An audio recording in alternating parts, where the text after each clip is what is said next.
আজ বসন্ত পঞ্চমী, 5th day of Magh month. আজকের দিনে সরস্বতী পূজা হয়।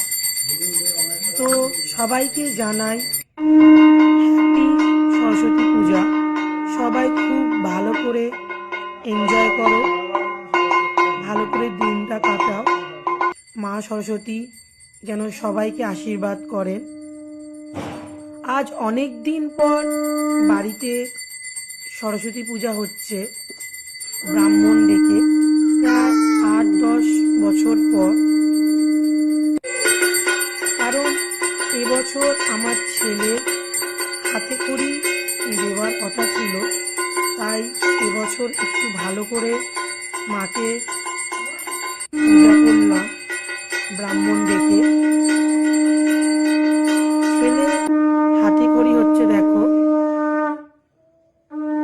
প্রথমে তো খুব দুষ্টুমি করছিল, কিন্তু লেখবার সময় একটুও দুষ্টুমি করেনি ও। ব্রাহ্মণ ঠাকুর বলেছেন যে ও হ্যান্ডরাইটিং খুব ভালো হবে। সত্যিও খুব সুন্দর লিখেছে।